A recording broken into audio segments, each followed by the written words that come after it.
Welcome to the Living Ageless and Bold podcast. Each episode, I bring you amazing women who inspire, educate, and share their experiences and journeys along the way. So grab a glass of wine or a cup of coffee, find a cozy spot, and let's relax and have some fun hearing what can be accomplished after 55. Hi, everybody. Welcome to our Valentine's Day edition. I'm really excited about our guest today because we're going to talk about all things dating over 50. Laura Stassi is a longtime journalist. She's the host of the podcast Dating While Gray and the author of the book Romance Redux, Finding Love in Your Later Years. So Laura, let's talk all things dating. How are you? I'm great. Happy to be. Good. I'm excited. So before we dive into dating tips, what brought you to this point where you have a podcast about dating at this age and you're writing books about it? Sure. So as you mentioned, I'm a longtime journalist. I got married very young, right out of college, basically. Virginia Tech. Go Hokies. Yeah. Everybody knows I love when I have my Hokies on. Yeah. And like a lot of women my age, I settled into, I say settled into, but it just seemed like a natural trajectory where my husband worked full time and I focused on raising our kids. We had 2 kids. And I did do some writing, freelance writing and editing or part-time work, but basically my focus was on the home. And then I found myself when our oldest child launched, going through what researchers have called gray divorce. And it's actually an international trend of longtime marriages ending. And I like to tell people this was not my idea. I would have soldiered on in that marriage forever. However, once I kind of got over the shock, and I'm trying to figure out how to say this. So when I realized my marriage was in trouble, like a lot of people, I started reading books, how to save your marriage or, how to make your relationship stronger. And once it got to the point where I knew that wasn't going to happen, I started reading books about divorce and dating again because I did not realize that this was a trend. But I found an article and then a book about how people 50 and older, we are comprising the largest demographic of divorce. And so that's where I got the name. I was like, okay, I'm a product of gray divorce. What happens after gray divorce? Gray dating. So dating while gray.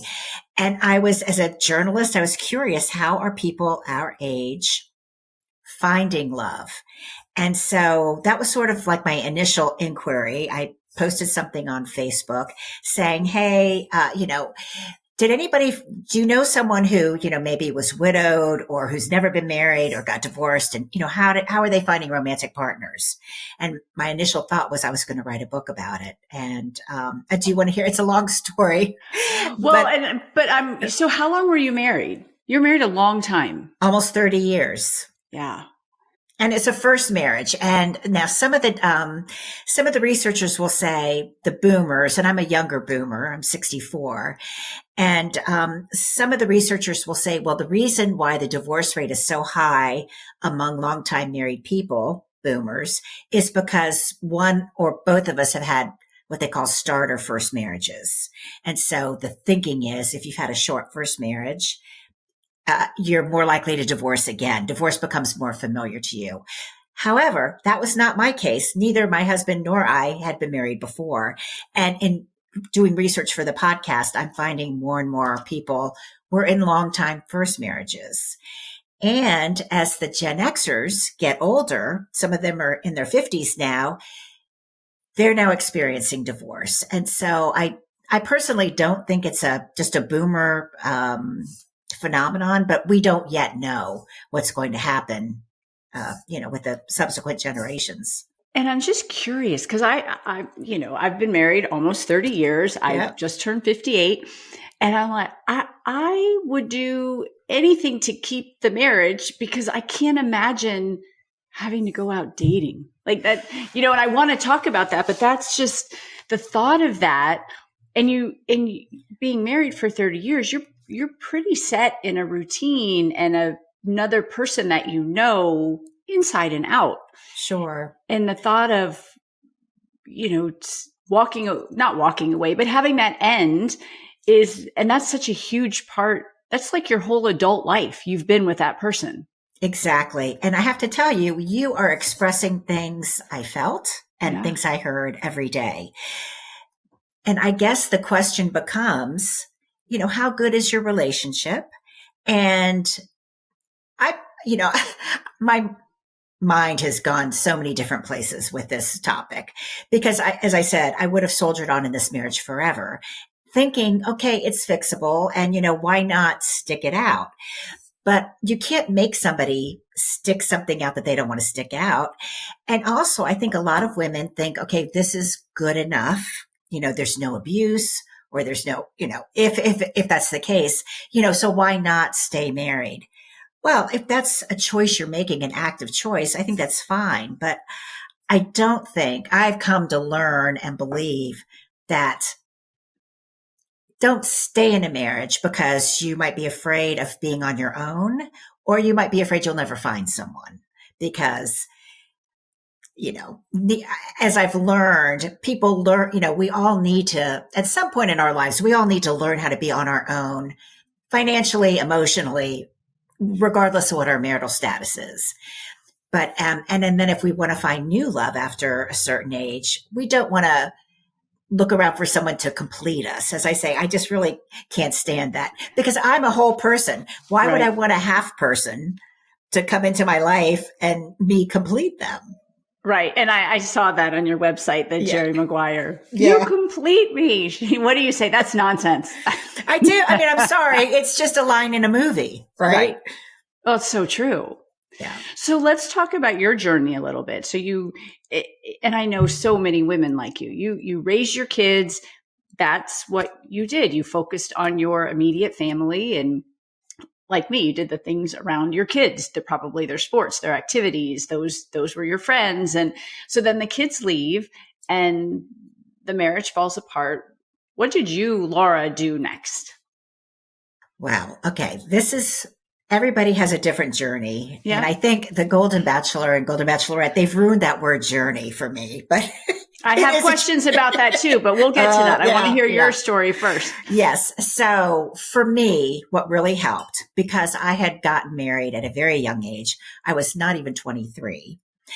And I was married for so long, I had taken my husband's last name. So the first thing I did before the divorce was even final was I legally went back to my family name, Stassi, because I thought, okay, if I'm supposed to be thinking of myself as anything other than a wife and a mother, that's Laura Stassi. That's not Laura, other former last name. And so that emboldened me, but it also was kind of embarrassing in many ways. I don't know how to describe it, but it was almost like, okay, here I am again. However, it did help. The second thing was we had enough money when we split. We sold a family home, and it was kind of an unexpected sale that set the divorce in motion. Somebody basically just knocked on our door and gave us an incredible price for the house. But I had enough money, there was enough to comfortably split in half. And so after, I think living in an apartment for a couple of years, I eventually bought a place, and I was living in Northern Virginia at the time. And so I moved if anybody knows Northern Virginia, it's a very spread out suburbs, but everything's kind of fairly close. So it's not like you're making a huge moving from one suburban area to another. But I did. We were living in Chantilly, and I moved to Reston, bought a townhouse, and I got very involved in the community. I joined a running club. I joined a church. I started volunteering, and everybody I met, they all knew me as Laura Stassi.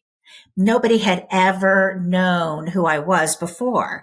And so that was that really was helping me because, I kept my old friends and, it's not like I just abandoned my old life, but it really helped to build a new independent life when everybody you're meeting knows you as nothing else but that. That's a great piece of advice. I never thought of that, but that really for people in this position, you're right, because then it's you. How did your kids take you going back to your maiden name? Well, I don't want to speak for my kids. I try very hard not to, because I might not have the 100% take on it, but my take on it was that my son was not very happy about it, and my daughter was fine with it. And yeah, my ex-husband, I don't think was happy about it at all. Well, so yeah. Well, okay, too bad. Sorry. Yeah, no, but yeah, it's just and there is something to be said about having the same last name as your children, even when they're grown. And then, my son now has a grandchild that has his last name, and now I've got a different last name. But and I have heard of women who decide they don't want to change their name for that reason. But then let's say they have daughters, and their daughters get married, and they take their husband's last names. So for me, it was just I needed to discard that part of myself in order to go forward. So what led you to start the podcast? So I am a writer, and as I said, I've been talking to people, and I started this website, Dating While Gray, and I was posting these little stories about, and they were mostly how we met stories, all related to people 50 and older, and thinking I was going to write a book. And then I was also working full time writing for a strategic communications company. And then one day, it was like the 4th of July or the 5th of July in 2018. I was driving back from visiting my mom. She was in an assisted living center. And I heard my local NPR member station, WAMU in Washington, D.C., and they were looking for creative projects that could potentially become podcasts. And they said, hey, if you're interested in this, here's something to fill out. Now, I barely knew what a podcast was, but I thought, okay, that sounds interesting because I'm a storyteller. I like kind of the drama of being on a show. And I thought, and these are good stories I think people would want to hear. They don't necessarily just need to read them. It would be, great stories, and to get different voices in there. I love talking to people, I'm sure like you do. So I basically applied for the program. And first of all, when I went to the website, I thought, oh, they're just looking for volunteers. No, this was an application process, but they really wanted diverse voices. And in their wisdom, they recognized that age was a diverse voice, that it wasn't just about the other things that we think about with diversity, but age as well. And they alphabetized the list of diversity, and age, of course, was number one. So I thought, okay, I've got a shot at this. I'm older. And so they had like over 540 people apply for this program. And they chose 5. And I was chosen. And what the great women who led this program, what they told me was, we had a lot of people pitch dating, but most of them they were all younger, but they were also, oh, dating sucks. And this is terrible. Let's tell our bad dating stories. And they said they really appreciated my fresh perspective that this is an issue. Let's tackle it. Let's tackle it with grace. With interest. I bring in experts, not just dating coaches, but researchers about love and loneliness and the arrangements that we have to think about if we find somebody, whether we want to marry them or just be in a committed partnership. And so I got chosen for this incubation program, and it was from like Labor Day to right before Thanksgiving.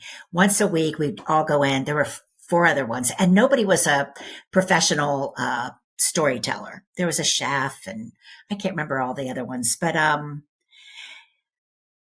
we learned what a podcast was. We each got a stipend.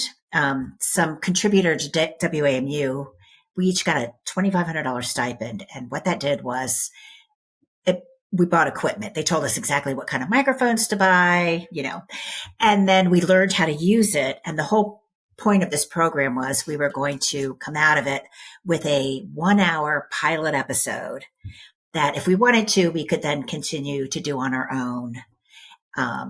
Yeah.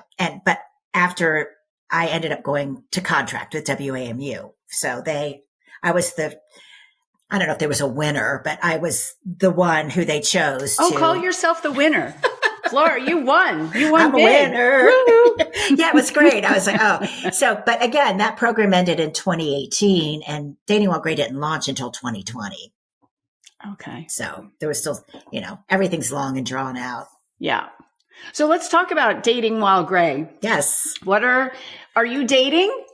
Do we want to talk about you or do we want to talk about the show? Let's talk about the show. Okay. And because what I'll say is it's Dating While Gray, the grown-up's guide to love, sex, and relationships. And I tell true stories and offer information, research, and advice about seeking, finding, and keeping love in the later years of life. And that is, gray is sort of a catch-all term for 50 and older. Sure. And it can be, single, divorced, never married. And I also tell love stories. It's not just heterosexual love stories. So yeah. Well, and I have interviewed several people where they changed partners later in life, that they realized they were married, they had kids, and then realized they were gay and, are now with a same-sex partner. Right. And that does happen. Yes. And it's, what it tells us, I think, is there's a certain amount of, it can be very scary to be on your own if you spend a long time being part of a couple. There's no doubt about it. However, there's also a certain amount of freedom of choice that comes with that we aren't necessarily looking for a partner, like if we want to have children to raise kids with. Hopefully we're not looking for a partner that will support us financially. We all need to be financially sustainable on our own, but we can choose what we want. Like somebody that we might not have thought, okay, I can't be with this person because what would my parents think? Or, what would society think?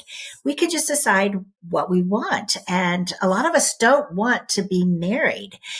We might not even want a committed partnership. We just want the majority of people I talk to on the show don't have a set idea. Okay, I want to get married again, and that's what I'm going to look for. They want somebody that they enjoy spending time with. And so now it's okay to date the bad boy because then you can send him off.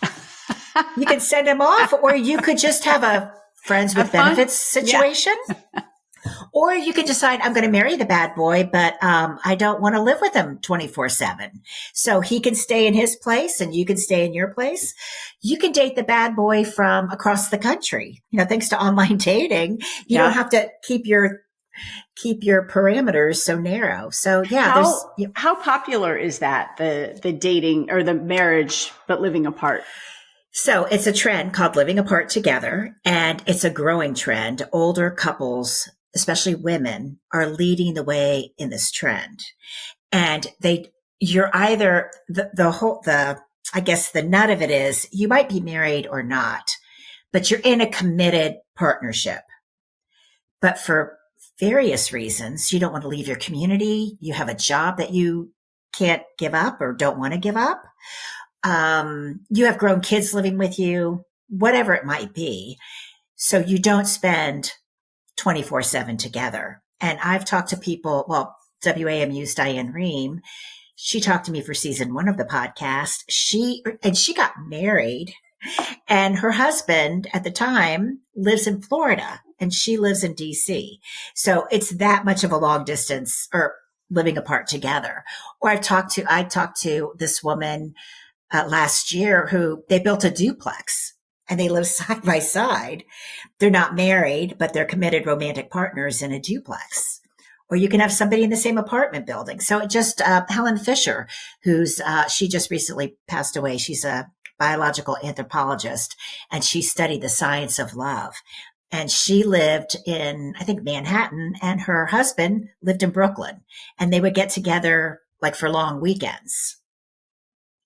Wow. I guess. Yeah. And if you're, especially if you've been on your own for a while, I would think, because like you said, early on, you're going to get married, or you think you're going to get married. That's, in a young woman's head, I'm going to get married. I'm going to have kids. I'm going to, I'm checking all the boxes, but you don't have to check the boxes anymore. Right. You don't necessarily you can make your own boxes. Yeah. Okay. So let's talk about then, why did Jerry, the Golden Bachelor, not do that? Okay. We could do an entire podcast. I know. And actually I did. Slate had a Golden Bachelor recap podcast in the fall of 23, and they asked me to co-host it with the wonderful Shayna Roth. I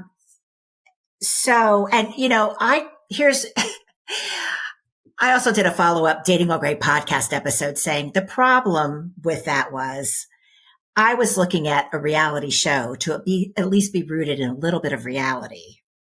And it wasn't. It was a fairy tale. That was the goal. You have to get engaged. And they got married. And I used to blame it on Golden Bachelor Gary. I thought, okay, Gary, he's just in this for the money. Yeah. He spells it Jerry, but yeah. Yeah. But I read something recently, and it was an interview with Teresa. And Teresa, because, so for anybody who doesn't know, after knowing each other for 4 weeks, they engaged. They fell madly in love. They were destined to be together. Destined to be together. He lives in Indiana. She lives in New Jersey. And then they decided, since ABC was paying for it, they were going to get married on national TV in early January of 2024. So it's a very condensed. And at the time, they were saying that they were going to look for a place to live together. I think in South Carolina. And Teresa has, I think one of her kids lives in South Carolina. And it was a place that Gary said he always wanted to live. So anyway, then fast forward, they get divorced. And one of the things is, they get divorced. Like in March, they announced they're getting divorced. And it's like, okay, well, duh, but what was wrong? And I always thought it was that Gary just, I wasn't impressed with Gary, and mainly because the producers portrayed him to be somebody he was not. And I think that did a disservice to the viewers, but I also think it did a disservice to the women of the Golden Bachelor, the contestants, because he was presented to be basically a white collar retiree.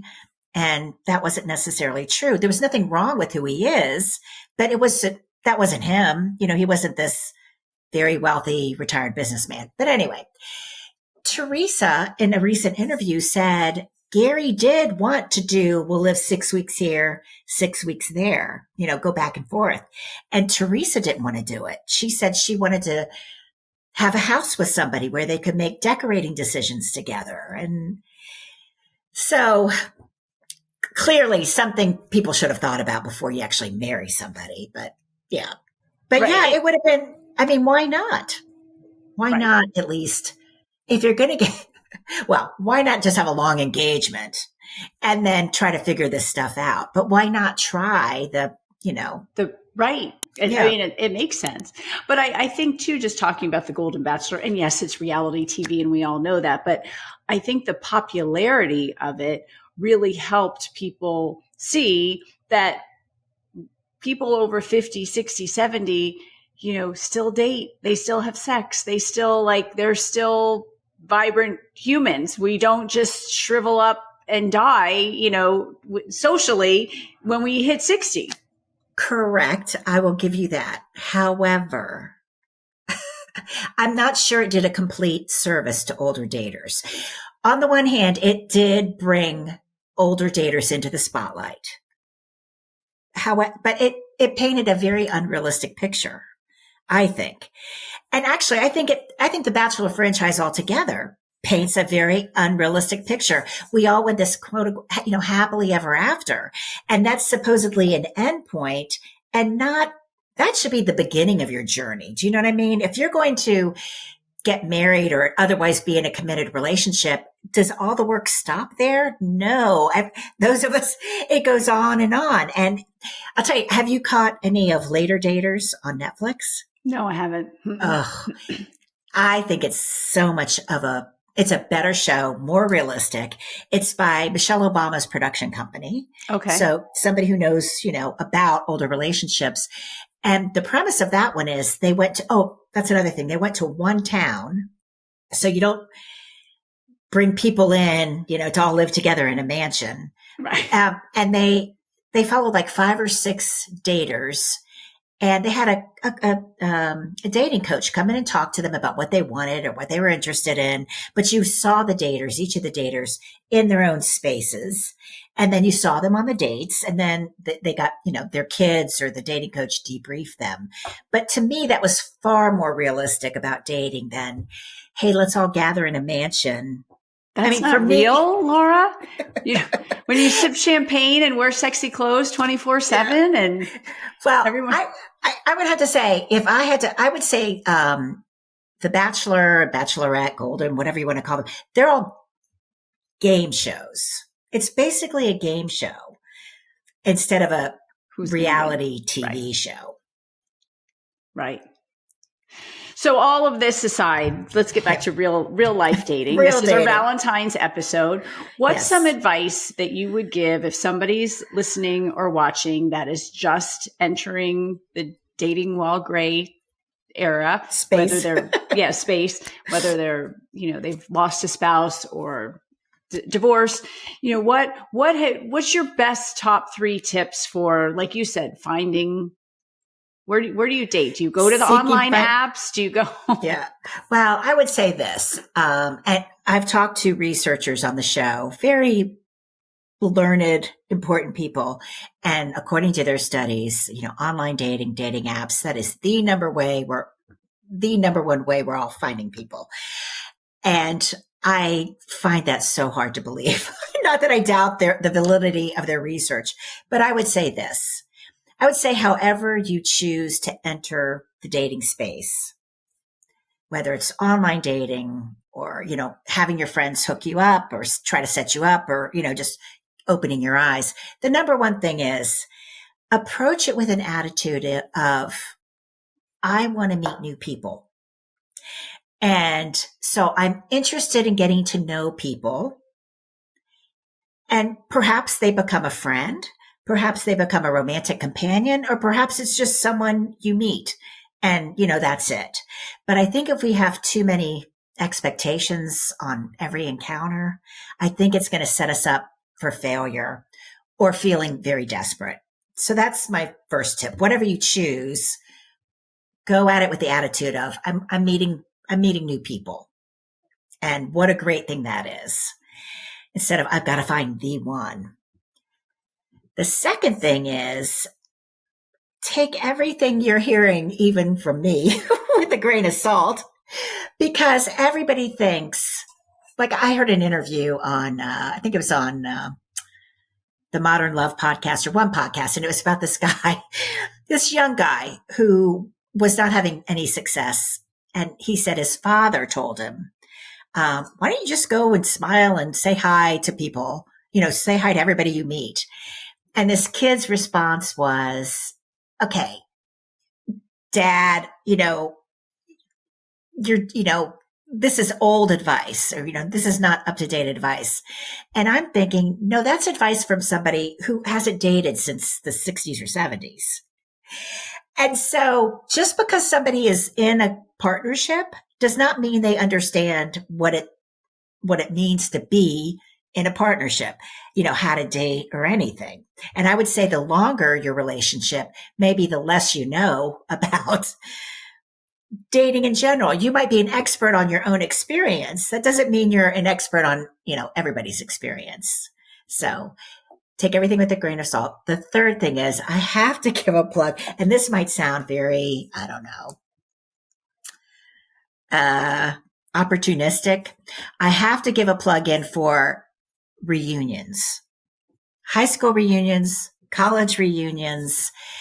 I interviewed, the woman, I didn't interview her. I interviewed someone who took over her body of research, but there's a whole body of research about these. It's called Long Lost Loves or something like that. She the Long Lost Love Project, or I called it in an episode Boomerang Love. And there's research that people can, reconnecting with someone from our past often yields great results.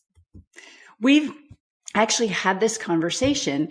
A friend that I grew up with ended up being very, very successful, like retired in his 30s, like just very successful. And when he came back for the reunion, we were actually a date. My husband had a sporting thing with my son, and we talked about this. And he said, it's so comfortable to come back here because these are all the people that I experienced my firsts with. All of us. Exactly. It's your first kiss, maybe your first drinking experience. All of your firsts happen with those high school or college friends that, later in life, like he was saying, he didn't know if people wanted him for his money or for him, but he knew coming back that those people, we loved him for him, 16-year-old Mark, because that's the guy we knew. Right. And even childhood friends, they don't even necessarily have to be from your high school or college. But, this professor had research on, like, they were childhood neighbors. And I think, thanks to the magic of social media or Facebook, you can find people again. And, having, like you said, first experiences or shared experiences, you're just automatically going to feel more comfortable with someone. And you could. Now, I did speak with one woman who her second marriage was with an old high school, a friend of her boyfriend's actually, and they fell in love, got married, and then almost as quickly got divorced. And her experience was, I was relying too much on who I thought he was based on who he had become. So there is a caveat, but it's fertile ground, right, for exploring. Let's put it that way. Well, and I like all the advice that you're giving. It's, be smart, pay attention to, what's happening as, don't go into it thinking do I have to get married? This is the person. Right. And I like that. And maybe it's just a friendship that you're getting out of it. Yeah. Friendship or just something like a job connection. I mean, you just never know. I do believe this might be a little, I don't know, woo woo. I believe everybody comes into our life for some reason.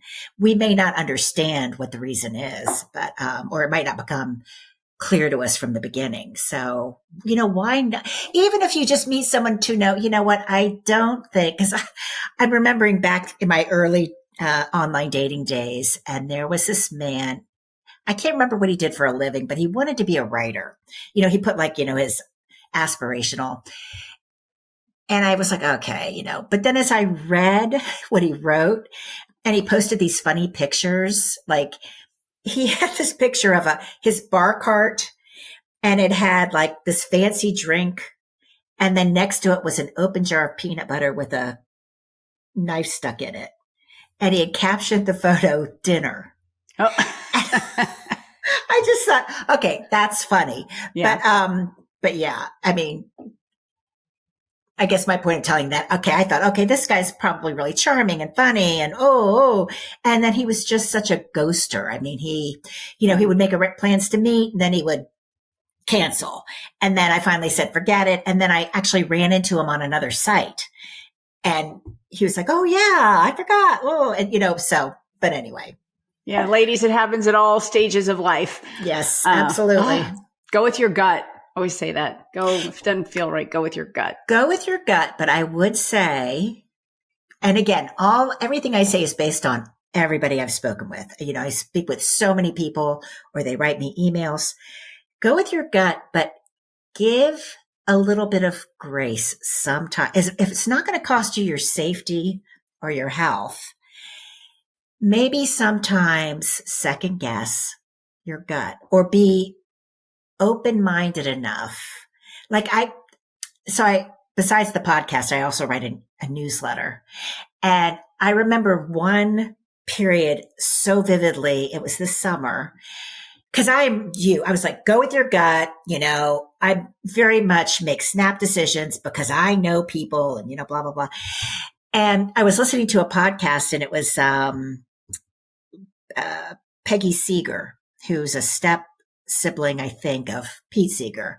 And she's a, well-known songwriter. And she was telling us, on this podcast, she's talking about her life and how interesting it was and how varied it was. I mean, she fell in love with a married man and, off. And then then they got married eventually. And then she fell in love with her best friend.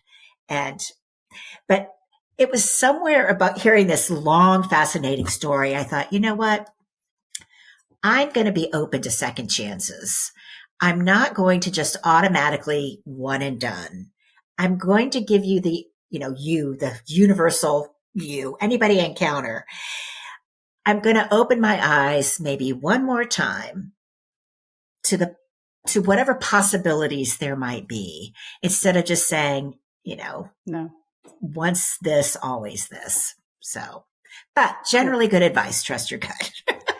Great tips. I want everyone check out the podcast, check out Laura's book. Everything will be in the show notes so you can see it. And if you know anybody single, newly single, long-term single, have them listen to this, share this with them, because there really is just some great advice. So thank you.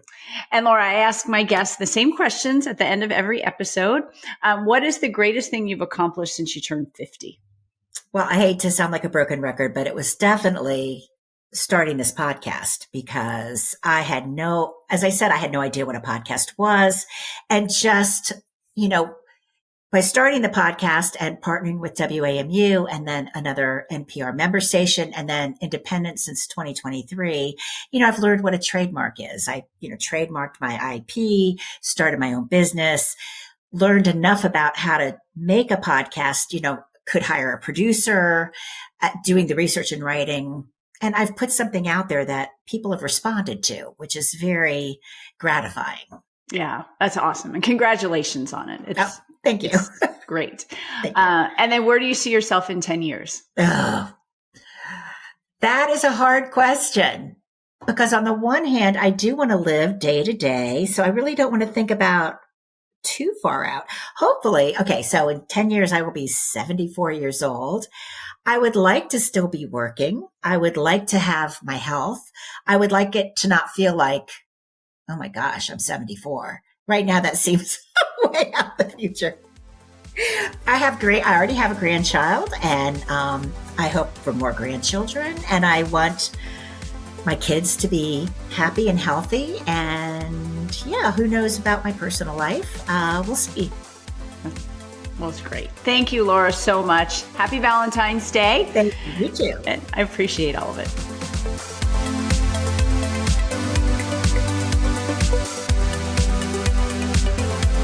Thank you for listening or for watching this episode of Living Ageless and Bold. If you haven't already, please make sure you hit subscribe. And if you like the episode, I hope that you will give us a great review. You can also head over to livingagelessandbold.com and sign up for information, inspiration, and exclusive opportunities for us, women over 55. Thanks for listening. And remember, no matter what you do, keep living ageless and bold.